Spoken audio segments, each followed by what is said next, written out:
ગુજ્જુઓના favourite Gujjubhai, જેમની હાલ જ ફિલ્મ બ્લોકબસ્ટર ગઈ બુશેટ ટી-શર્ટ. એ જ ગુજ્જુભાઈ મતલબ કે સિદ્ધાર્થ રાંદેડિયા આવી રહ્યા છે પોતાની ન્યૂ ફિલ્મ સાથે. ગુજ્જુભાઈ બચ્ચુભાઈ બનીને આવ્યા છે, મતલબ કે એ બચ્ચું નહીં પણ એમની ન્યૂ ફિલ્મનું નામ છે બચ્ચુભાઈ. ટ્રેલર વિશે વાત કરીએ એ પહેલા ચેનલ પર નવા હો તો ચેનલ સબસ્ક્રાઇબ કરી લો. તો ફિલ્મી પ્લેટ પર મળશે તમને ઓલ ગુજરાતી ફિલ્મોના રિવ્યુઝ એન્ડ અપડેટ્સ.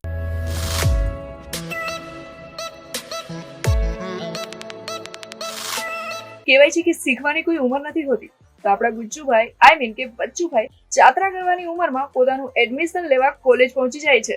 આ તમારા દીકરા બચ્ચુના તો બહુ ઓછા માર્ક્સ છે. બચ્ચુ હું છું. સારી વાત છે, શીખવાની કોઈ જ ઉંમર નથી હોતી, પણ શિક્ષણનું શું? મતલબ કે શિક્ષણ મેળવવું કે એડમિશન લઈને શિક્ષણ મેળવવું સહેલું તો નથી અત્યારના સમયમાં. ધારો કે તમને એડમિશન આપ્યું જી, તો ડોનેશનમાં તમે આપશો શું? કિડની કે આંખો?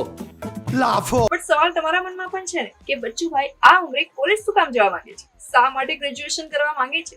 તો ન્યૂ જનરેશનમાં નવી ટેકનોલોજીમાં અનુભવ ક્યાં કોઈ જોઈએ છે? મતલબ કે 30 વર્ષ જે કંપનીમાં કામ કર્યું, પોતાના અનુભવથી પોતાનું અસ્તિત્વ બનાવ્યું, એ જ કંપનીને નોન ગ્રેજ્યુએટ બચ્ચુભાઈ હવે તેના હોદ્દા માટે લાયક નથી લાગતા. શું કહે છે? ભાઈ, તમારા પદ પર કામ કરવા માટે ગ્રેજ્યુએટ સર્ટિફિકેટની જરૂર હોય. નહીં, મોટેથી બોલ, મને કઈ સમજાવવાનું? તમારે હવે નોકરી છોડીને જવું પડશે. તો બચ્ચુભાઈ પણ પોતાના 30 વર્ષ આમ જ થોડા જતા કરશે.